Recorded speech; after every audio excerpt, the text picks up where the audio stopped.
Ever been ghosted by a customer after a great test drive? Or ever had a customer just swear to you, "Hey, we will be back. We promise we will be back," and then they just never return? Today, we're going to talk about those lies.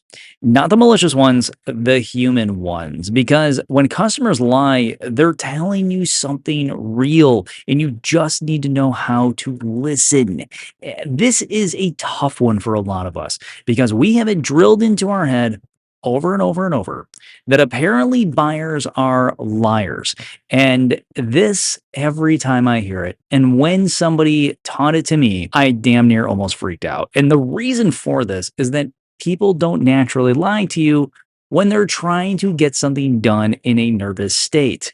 But once you learn how to listen, those lies, well, they can be pulled apart really quickly, analyzed, and things can be turned around. So let's get into it. Personal story time. Yes, I have had many customers that will go ahead and say, "I need to talk about it." And later they just admit to just not trusting the numbers. And this isn't the lie that's the problem. It's the lack of trust that was. And for any of us to say, well, the buyer is the liar because of X, Y, and Z, I'm sorry, it's a cop out. Then that is a cop out simply because you are relying on some garbage old knowledge from some idiot that created a statistic that stated that, well, all humans are the same and we're sales consultants, therefore all buyers are always lying. No, you asked a dumb question of, well, what would you want to pay a month? The customer said 250, and then when you showed them 500 a month, you said that they were lying. No, you do the same thing. Let's cut that garbage out.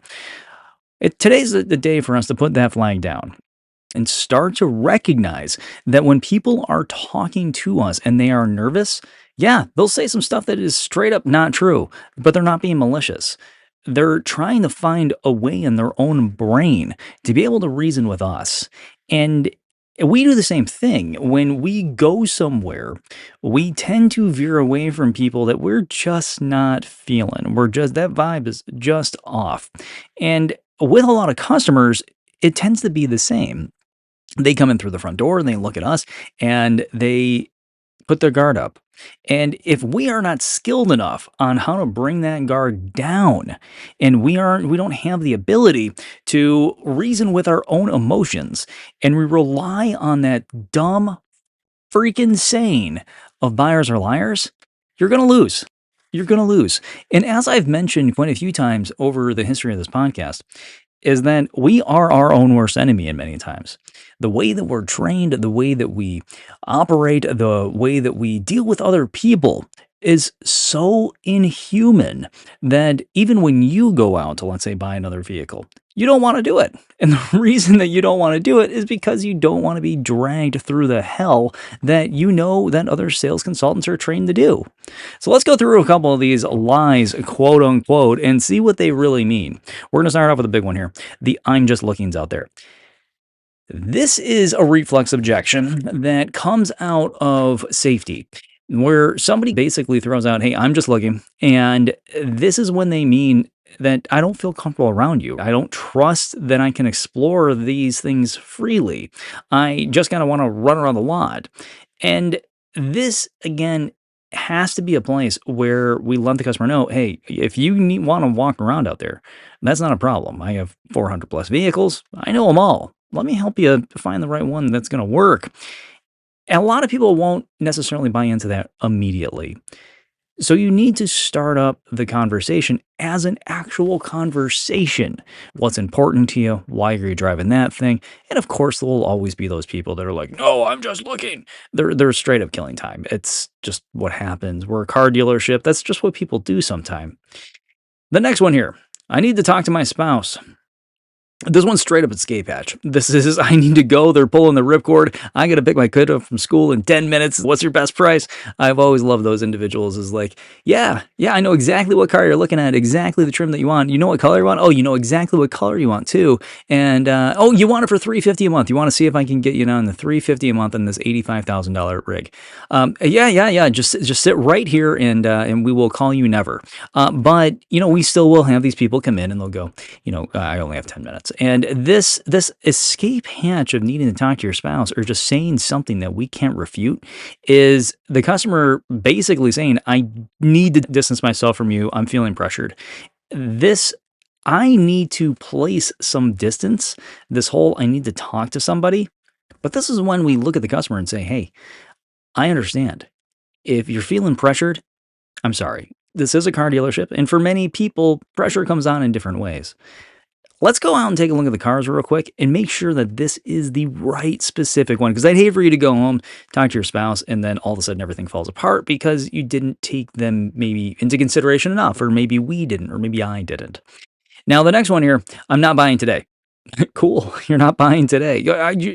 This one is so common that when I started hearing I'm not buying today, I basically would tell them, fine, that's okay. It gives me more time to educate you on the product. What do you take in your coffee? I immediately transition from getting them out of a defensive zone of, because this is what this is, right? I'm not buying today. This is self-defense. And I haven't even thrown an arrow at this point. I haven't swung a punch, and yet your fortified concrete brick castle wall is up there, and the archers are all aiming at me. Why? Because you don't trust me, and this whole you need control over your emotional state as a customer is something that you're projecting. And telling me that you're not buying today is pretty clear that you are not quite in control of this whole thing, and you are worried that I am going to completely hose you. Well, one of the dumbest things that I have ever heard anybody say, and I guess sadly this does come from managers, so if you are a manager, I mean no offense, just try to get this one out of your vocabulary, is get out there and control your customer. There's no control. Actually, that saying of trying to capture control over another human being has led us to get more people to go ahead and say, I'm not buying today, and put up defensive measures in front of us than any other saying out there. Seriously, we walk on our lot first thing in the morning after having a rough week going, hey, all buyers are lying to me. And at the same time, they're all just kicking tires, and apparently I don't have any control, but I must have control. Well, what's control? Control is setting up a relationship where you can both work in partnership to find the right vehicle. And then the next one here, I can get a better deal elsewhere. This is a total power move, right? This is when your customer's basically going, I need to fight for my business. Why? I willingly want to sell you this product. So again, let's work together. Some people, even though I talk about trust a lot, some people, you just can't get past the whole payment thing.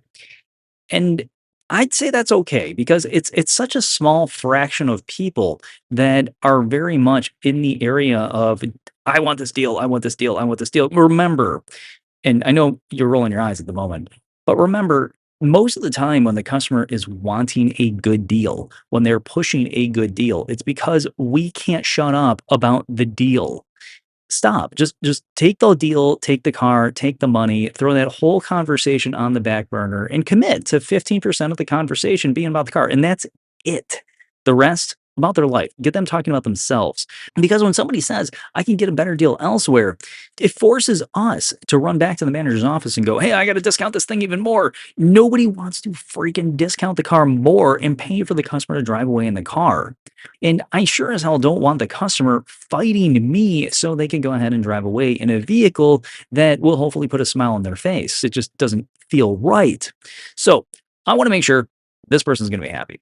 How do I go ahead and do that? If they're at this point of I can get a better deal elsewhere, you are the deal. That's what you got to come to terms with. If they're mentioning this at the end and they're going, we've worked out the numbers, I can get a better deal elsewhere. Negotiation is where failure happens due to lack of trust.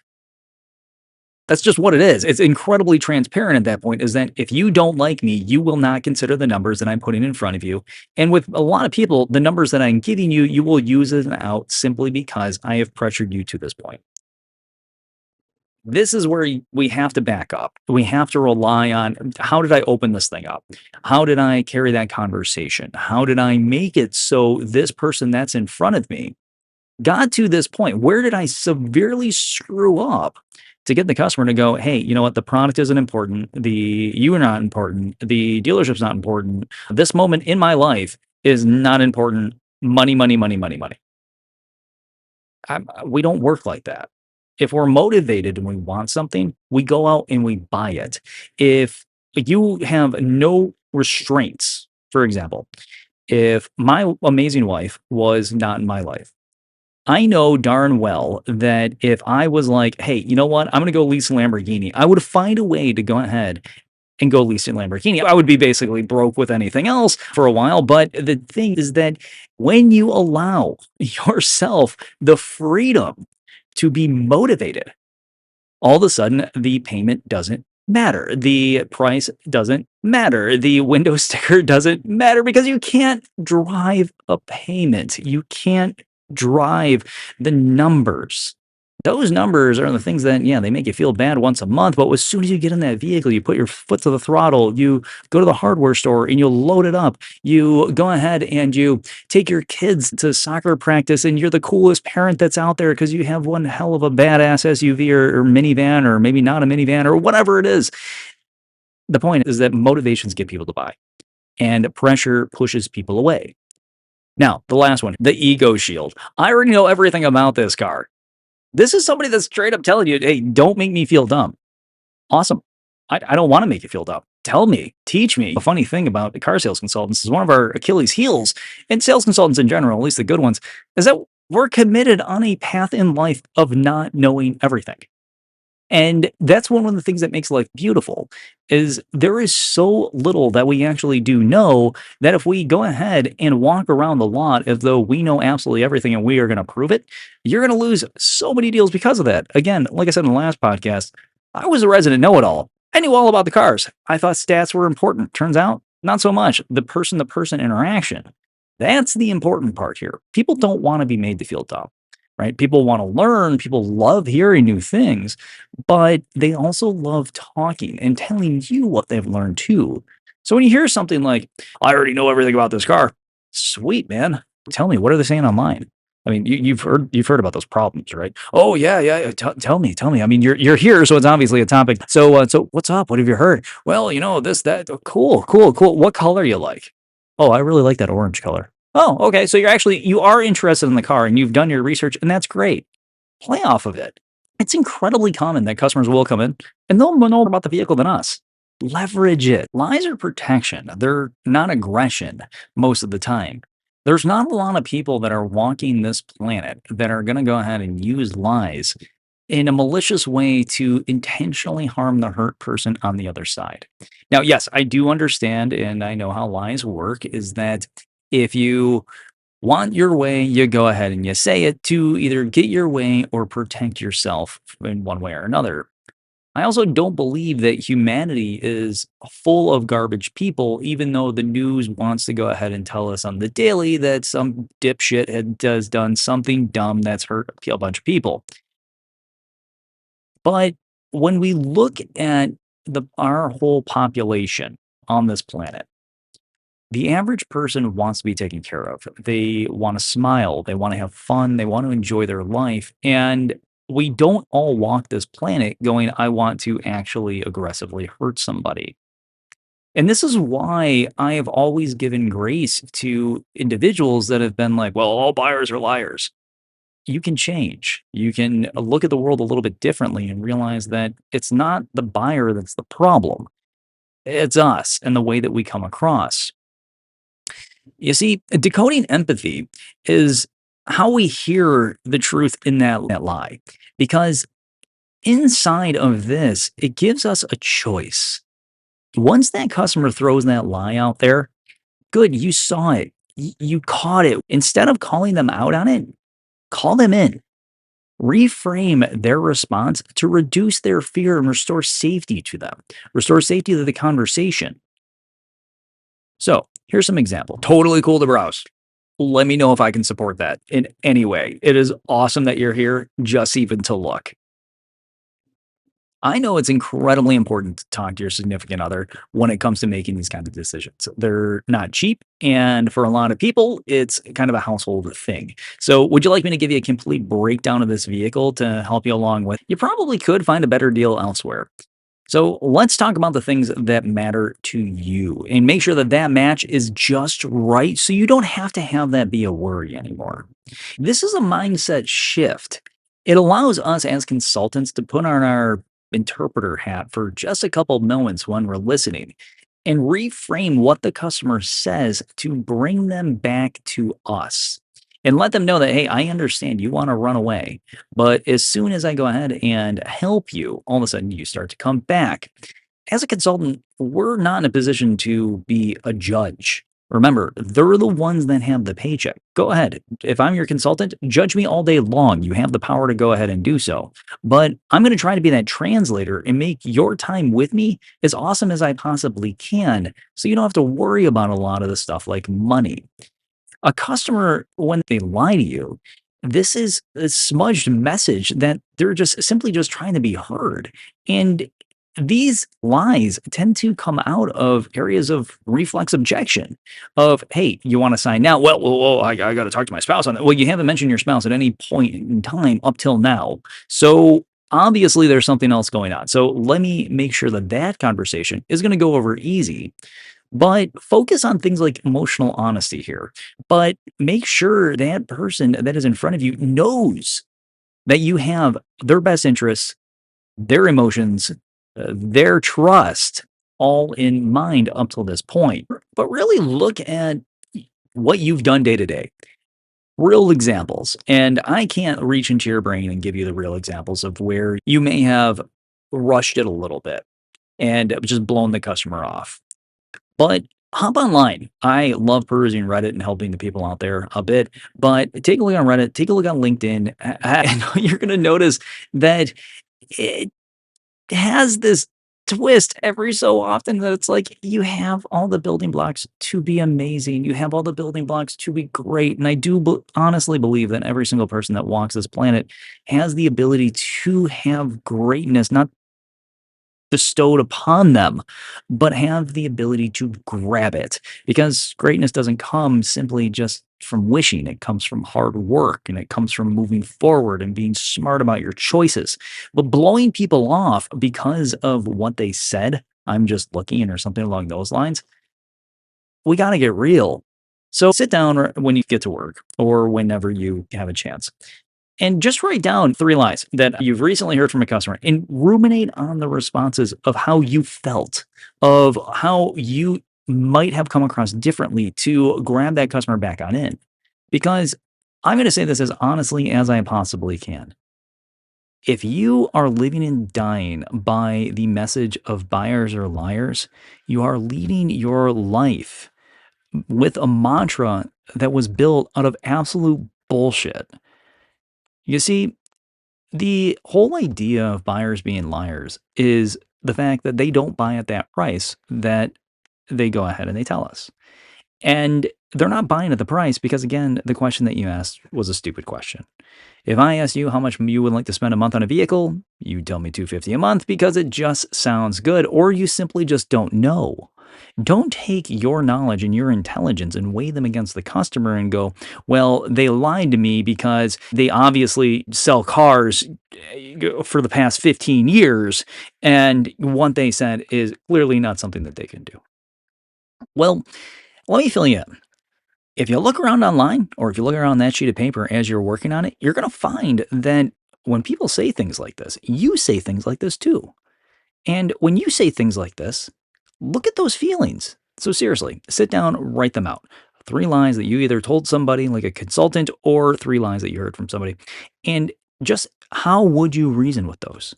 Because by going ahead and figuring out how you would reason with those and how the emotions may have been between you and the other individual, you'll then start to see where the light is of being able to go ahead and take that saying, that piece that the customer said, and go, hey, listen, I got your back. I understand. Yeah, you're just looking, and I am here to make that one hell of a time while you're doing it. But it shouldn't be something where we take this as fact and we say, well, all buyers are liars. No, all human beings come from different walks of life, and that is a beautiful thing. So cut that out. Get that out of there. So paired up with this episode is a tool. This particular tool for this week is the empathetic decoder. The empathetic decoder is kind of a cheat sheet for this to just get the brain moving a little bit in the right direction. Now, the empathetic decoder link is in the show notes. It's also at AutoKnerd.com, AutoKnerd.com, or look in the show notes and you'll see the link that'll take you right over this webpage. Simply go ahead, click on the link, pop in your email, grab the decoder, and this will put our brains in a little bit of a different path. I created this podcast to allow us to see the world a little bit differently when it comes to our area of selling cars. This business used to be a profession that you were invited into. It used to be a profession where making I guess today's equivalent of 200 grand a year was entirely possible, and a lot of people did it. This day and age, though, only the good are the individuals that will go ahead and make a ton of coin. So with this, you go to the webpage, download the emotional decoder real quick. It's a free PDF, and look through that lens. Look through that lens of, hey, when somebody says this may actually be what they mean. And this is how I need to react to that. Is that if they say I'm just looking, if they say my spouse needs to talk to me about it, whatever it might be, here's how I can go ahead and leave them if that is going to be the case. Or here's how I can wrangle them back on in, or here's how I can go ahead and make sure that we reorient to a trustful type conversation. So subscribe to that podcast, subscribe to the AutoKnerd Dispatch, and get the tools. I'm going to get in a habit of this, of sending out a new tool weekly. Right now, it's about twice a month. So there's one tool up there right now, and I got another one in the hopper. But this one with this episode is a little bit special because it allows us to now look at the whole buyers or liars thing and go, yeah, cool, they're lying to me. How do I make sure that the next consultant, if they see them, that customer comes right back to me? How do I make sure that this person does not leave now? So the next time somebody goes ahead and tells you, hey, you know what, I'm just looking, smile. Because they're really just telling you that I don't want you to pressure me. And if you can honor that and be able to counter it in a professional way that allows them to understand that you're standing there with open arms going, hey, I'm here to be a partner with you. I'm here to help you. I'm here to lead with kindness. I'm here to see the world through your eyes and make sure that you get the vehicle that you need, that you want, that you desire, that can make your dreams come true. And all of a sudden, I have the ability to go ahead and make my bank account a little bit fatter. And you're going to buy the car at full everything here. So until next Thursday, please do yourself a solid. Go to AutoKnerd.com, sign up for that podcast, look in the show notes, click on that link, sign up for that thing, download the emotional decoder, and you will get the AutoKnerd Dispatch every Saturday to give you a little extra emotional boost when it comes to getting that sales floor to behave the way that you want it to. Make it pay. So, until next time, I'll talk to you later. Bye.